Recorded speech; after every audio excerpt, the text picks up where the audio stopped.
আর কাঁথির পুজো না দেখলে পুজোটা সত্যি অসম্পূর্ণ থাকে। এবার আপনাদের যদি এই নাগেশ্বর মন্দিরটা এক সাইড থেকে দিয়ে এবারে কাঁথির সেরা পুজো মণ্ডপ কোনটি হতে চলেছে, ইউথ গিল্ড নাকি নান্দনিক ক্লাব? পুজো হাতে গোনা 8 থেকে 10 দিন বাকি, আর তার আগেই সেজে উঠেছে পুজো মণ্ডপের প্রত্যেকটি ক্লাবগুলি। এই যেমন আজকে আমি রয়েছি পূর্ব মেদিনীপুর জেলার কাঁথি শহরের পুজো মণ্ডপগুলো পরিদর্শনের জন্য। আর কাঁথি শহরে পুজো মণ্ডপের ভিডিও অলরেডি আমি আগেই তুলে ধরেছি। এখানে কতটা ভালো পুজো হয় আপনাদের সেই দৃশ্য ফুটিয়ে তুলব আজকের এই ভিডিওতে। যতই কলকাতার পুজো কভার করি না কেন, মনটা পড়ে থাকে আমার সেই হোমটাউনের প্রতি মন সত্যিই পড়ে থাকে। আজ আমি হোমটাউনে রয়েছে, মানে আমার হোমটাউন কাঁথি। আমাদের পূর্ব মেদিনীপুর জেলার একটি বিখ্যাত শহর হলো কাঁথি। আর আমাদের কাঁথিতে দুর্গাপূজা প্রতি বছর খুবই ভালো হয়। আমি অলরেডি প্রতি বছর ভিডিও দিয়ে থাকি। এবছরও এই প্রস্তুতি পর্ব ভিডিও অলরেডি 2খানা রয়েছে, আর এন্ড স্ক্রিনে দিয়ে রাখলাম, দেখে নেবেন। আর এখন আমি পুজোর একদম এন্ড মোমেন্টে এসে যে ভিডিওগুলো করছি তার মধ্যে প্রথম যে ক্লাবটি তুলে ধরছি সেটি হলো আমাদের কাঁথির নান্দনিক ক্লাব।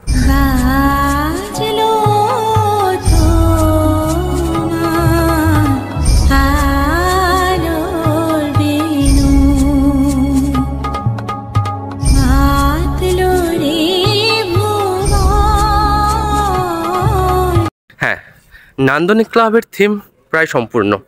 হ্যাঁ, ঠিকই ধরেছেন, আমাদের কাঁথির নান্দনিক সেজে উঠেছে তার একদম শেষ মুহূর্তের প্রস্তুতি নিয়ে। পুজো বাকি মাত্র হাতে গোনা 10 দিন, আর তার 10 দিন আগে আমাদের নান্দনিক ক্লাবের সেই যে বিখ্যাত থিম, হ্যাঁ, নাগেশ্বর মন্দির, সেই নাগেশ্বর মন্দিরের কাজ প্রায় সম্পূর্ণ।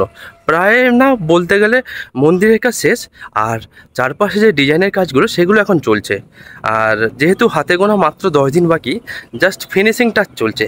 পেছনে দেখতেই পাচ্ছেন এই যে নাগেশ্বর মন্দির, আর উপরে চূড়োর কাজটা জাস্ট বাকি ছিল আগের ভিডিওতে। এই চূড়োর কাজটাও মোটামুটি সম্পূর্ণ হয়ে গেছে।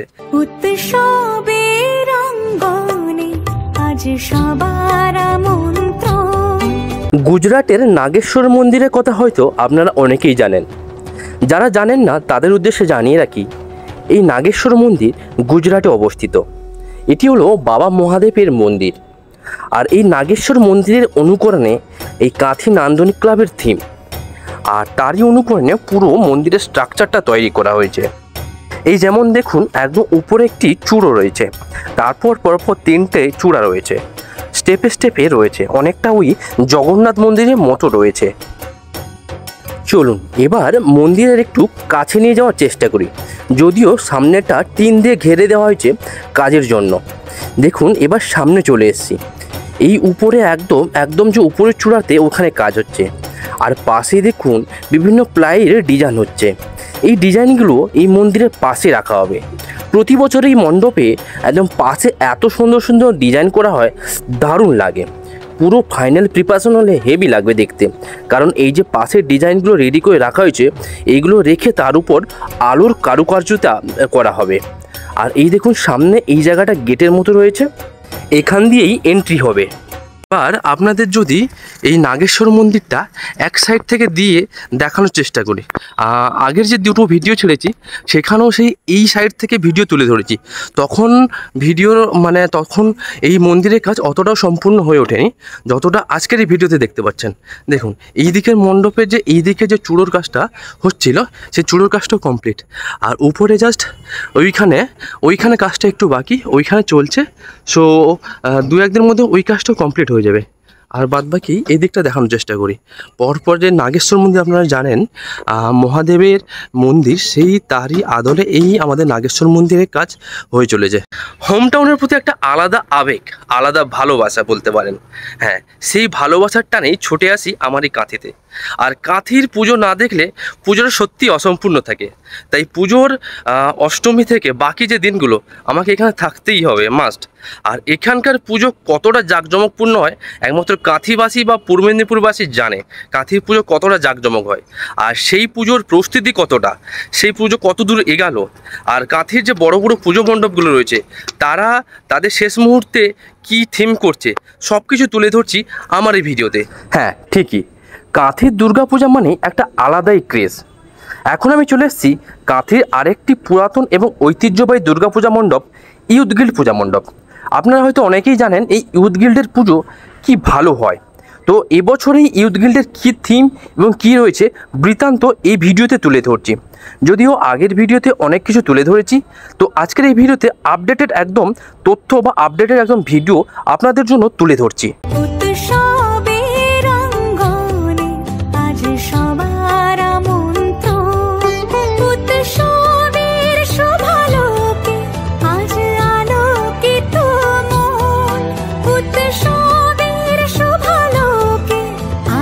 হ্যাঁ, আমি এখন ইউথ গিল্ড ক্লাবের একদম সামনে রয়েছি। আপনারা সকলেই জানেন এই ইউথ গিল্ড ক্লাবের এবারের থিম বৃন্দাবনের প্রেম মন্দির। আর আপনারা পেছনে দেখতে পাচ্ছেন বৃন্দাবনের প্রেম মন্দিরের কাজ কতটা প্রায় সম্পূর্ণ, প্রায় না বলতে গেলে পুরোটাই কমপ্লিট হয়ে গেছে। আর তার উপর যখন রঙটা পড়েছে এত সুন্দর অ্যাট্রাকটিভ লাগছে বলে বোঝাতে পারবো না। আর রাতের বেলা এখানকার দৃশ্য আরও অ্যাট্রাকটিভ হবে। চলুন দেখুন, প্রেম মন্দির একদম শেষ মুহূর্তের প্রস্তুতিতে সেজে উঠেছে। আর এই কালারিং করতে এত সুন্দর লাগছে, হুবহু যেন প্রেম মন্দির। আশা করি এই প্রেম মন্দিরের ব্যাপারে আপনারা সকলেই অবগত। যারা জানেন না তাদের উদ্দেশ্যে জানিয়ে রাখি, এই প্রেম মন্দির হলো হিন্দু ধর্মের একটি মন্দির, যে মন্দিরটি আমাদের বৃন্দাবনে অবস্থিত। এই বৃন্দাবনের একটি বিখ্যাত মন্দির হলো প্রেম মন্দির। আর সেই প্রেম মন্দিরের অনুকরণে এখানকার থিম পুরো প্রেম মন্দিরকে ফুটিয়ে তোলা হয়েছে। কি দারুণ লাগছে তাই না? আর সবথেকে ভালো লাগছে যখন পাশেই এই পুকুরটার উপর রিফ্লেক্ট হচ্ছে। আর এই দিকটা দেখুন, এইখানে এদের লাইটের কাজ প্রায় সমাপ্ত। আর এই রাতের বেলা লাইট জ্বললে দারুণ লাগে, বিশেষ করে যখন এই পুকুরের উপরে লাইটের রিফ্লেক্টটা হয়, অসাধারণ লাগে। রাতের বেলা এই প্রেম মন্দির আরও সুন্দরভাবে ফুটে উঠবে, আর সেই দৃশ্য আপনাদের জন্য তুলে ধরবো। আর এখন দেখুন, আমি একদম প্রেম মন্দিরের সামনে রয়েছি, অর্থাৎ ফ্রন্ট পজিশান থেকে প্রেম মন্দিরটা কেমন লাগছে সেটা তুলে ধরছি। যদিও সামনে কাজ হওয়ার জন্য এই জায়গাটা ঘিরে দেওয়া হয়েছে, তাই ভেতরে ঢুকে প্রবেশ করে এইখানকার ভিডিও তুলে ধরতে পারলাম না, কিন্তু বাইরে থেকে দেখি অসাধারণ লাগছে। আর মন্দিরটা পুরোপুরি তৈরি হয়ে গেলে সেই দৃশ্য আপনাদের জন্য তুলে ধরবো।